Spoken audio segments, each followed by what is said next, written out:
Hey guys, तो Avengers doomsday और Avengers secret Wars का कंसेप्ट आर्ट रिसेंटली लीक हुआ, जहां एक बहुत ही क्रेजी और माइंड ब्लोइंग सीन देखने मिलता है हमें। हम रॉबर्ट डाउनी जूनियर के डॉक्टर डूम को एक थ्रोन पर बैठा हुआ देखते हैं, उनके गॉड एम्परर डूम के अवतार में, और उनके ठीक राइट में बेनेडिक्ट कम्बरबैच के डॉक्टर स्ट्रेंज खड़े हैं, जो कि इस कंसेप्ट आर्ट के हिसाब से डूम के राइट हैंड एडवाइजर का रोल प्ले कर रहे हैं। और इमेज के राइट में अगर हम देखें तो हमें वेनेसा कर्वी की सू स्टॉर्म दिखाई देती है, एक प्रिजनर को प्रेजेंट करते हुए डूम के सामने।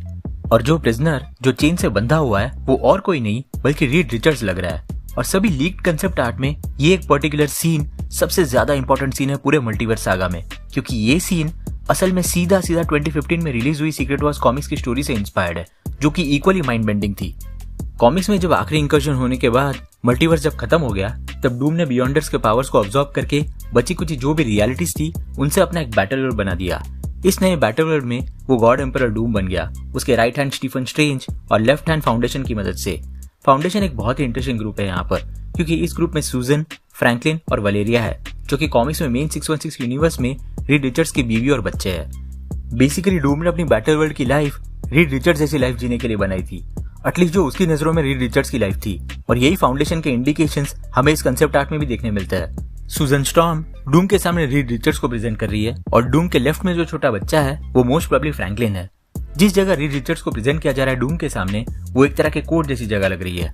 कॉमिक्स में भी गॉड एम्परर डूम अपने कोर्ट चलाता था अपने प्रिजनर्स को सजा सुनाने के लिए, और ये कोर्ट्स वो कैसल डूम जो कि डूमस्टैट नाम की जगह है वहां से चलाता था।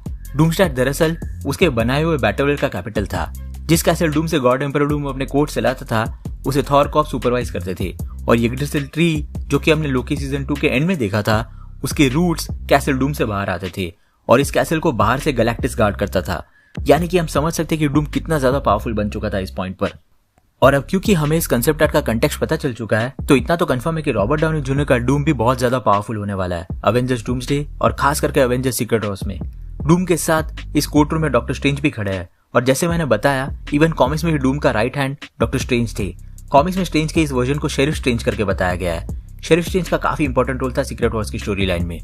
मल्टीवर्स खत्म होने के बाद जब डूम ने अपना बैटल वर्ल्ड बनाया, तब डूम और स्ट्रेंज ने मिलकर उस बैटल वर्ल्ड पर रह रहे लोगों की मेमोरीज को मैनिपुलेट कर दिया, जिससे उन्हें बैटल वर्ल्ड बनने से पहले की उनकी जिंदगी के बारे में उन्हें कुछ भी याद ना रहे, और सब डॉक्टर डूम को ही अपना रूलर माने।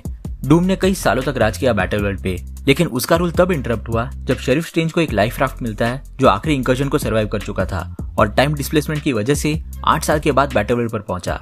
इस लाइफ राफ्ट में उसे अर्थ 616 के सर्वाइवर्स मिले, जिसमें रीड रिचर्ड्स, नेमोर और ब्लैक पैंथर भी थे। जब डूम को ये बात पता चली कि 616 यूनिवर्स का रीड रिचर्ड्स जिंदा है, तो वो तुरंत इस ग्रुप को कन्फ्रंट करने चला गया जिसे स्ट्रेंज ने ढूंढा था। जब उसने इस ग्रुप को बैटल वर्ल्ड में अपने नए गॉड स्टेटस के बारे में बताया और उसकी अथॉरिटी को मानने के लिए मजबूर किया, तो उस ग्रुप में एक्समैन का लीडर साइक्लॉप्स भी था, जिसने तुरंत रिटेलिएट किया डूम के अगेंस्ट।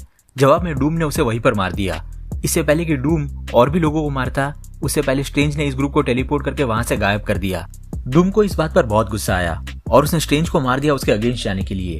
अगर एवेंजर्स सीक्रेट वॉर्स भी इसी स्टोरी लाइन को फॉलो करती है, तो मोस्ट प्रोबेबली स्ट्रेंज की भी डेथ होगी इस मूवी में, और ये प्लॉट प्रोबेबली मूवी को और ज्यादा इमोशनल बना देगा, जैसे एवेंजर्स एंड गेम में नताशा और टोनी की डेथ ने मूवी को काफी ज्यादा इमोशनल बना दिया था। इस कंसेप्ट आर्ट में एक ब्लैक पैंथर को भी दिखाया गया है, और उसके पीछे भी एक वजह है। कॉमिक्स में जब डूम स्ट्रेंज को मार देता है, तो उसके बाद डूम के अगेंस्ट एक रिबेलियन खड़ा होता है, और इस रिबेलियन में 616 यूनिवर्स के नेमोर और ब्लैक पैंथर भी शामिल थे। वो ब्लैक पैंथर ही था जो डूम से एक इन्फिनिटी गॉन्टलेट पहन के लड़ता है, जो कि उसे सिर्फ स्ट्रेंज की सैंक्चुरी से मिला था। दोनों के बीच एक बहुत ही फियर्स बैटल होता है, लेकिन डूम अल्टीमेटली उसे भी हरा देता है।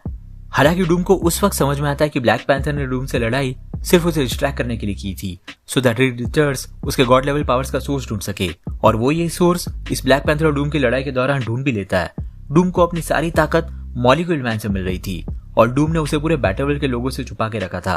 अब जबकि रीड रिचर्ड्स ने उसे ढूंढ लिया था, तो रीड से मिलने के बाद और उसकी बात को समझने के बाद मॉलिक्यूल मैन बियॉन्डर्स के सारे पावर्स डूम से छीन कर रीड रिचर्ड्स को दे देता है। और अब क्योंकि डूम उतना पावरफुल नहीं रहा, तो इसी वजह से उसका बैटल वर्ल्ड भी डिस्ट्रॉय हो जाता है। इन्हीं बियॉन्डर्स के पावर से रीड रिचर्ड्स दोबारा मल्टीवर्स को रिस्टोर करता है अपने बेटे फ्रैंकलिन के साथ। इस स्टोरी लाइन से हम समझ सकते हैं कि ना सिर्फ ब्लैक पैंथर बल्कि रीड रिचर्ड्स का भी बहुत इंपॉर्टेंट रोल होने वाली इन एवेंजर्स मूवीज में। इनफैक्ट ना सिर्फ रीड बल्कि पूरी फैंटास्टिक फोर टीम का बहुत इंपॉर्टेंट रोल होने वाला है, स्पेशली अगर हम इस कंसेप्ट आर्ट की बात करें तो।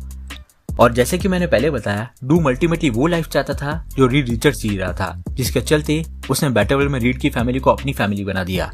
यानी कि ये स्टोरी काफी पर्सनल होने वाली है और ये स्टोरी तभी हिट करेगी ऑडियंसेस को इमोशनली जब रीड और डूम के रिलेशनशिप को प्रॉपरली एक्सप्लोर किया जाएगा। अवेंजर्स डूम्सडे के पहले फैंटास्टिक फोर फर्स्ट स्टेप वो आखिरी मूवी है जो मार्वल ने ऑफिशियली अनाउंस की है और थिएटर्स में रिलीज होगी। और इसी मूवी में पहली बार सभी फैंटास्टिक फोर के मेंबर्स इंट्रोड्यूस हो रहे हैं एमसीयू में। आइडियली यही मूवी परफेक्ट होनी चाहिए रॉबर्ट डाउनी जूनियर के डॉक्टर डूम को भी इंट्रोड्यूस करने के लिए और रीड और उसके बीच की पार्टनरशिप को भी एक्सप्लोर करने के लिए, जो कि बहुत बड़े लेवल पे पे ऑफ होगी आगे की 2 एवेंजर्स मूवीज में। अब जबकि इस मूवी का concept art already Doom, read और सू स्टॉर्म को एक साथ दिखा रहा है, वो भी एक ही जगह पर, तो आपके क्या थॉट्स है रॉबर्ट डाउनी जूनियर के डॉक्टर डूम के इंट्रोडक्शन को लेके? क्या वो फैंटास्टिक फोर फर्स्ट स्टेप्स में एक ब्रीफ रोल में दिखेंगे या फिर वो हमें सीधा अवेंजर्स डूम्सडे में नजर आएंगे? अपनी थियरीज नीचे कमेंट सेक्शन में जरूर बताना।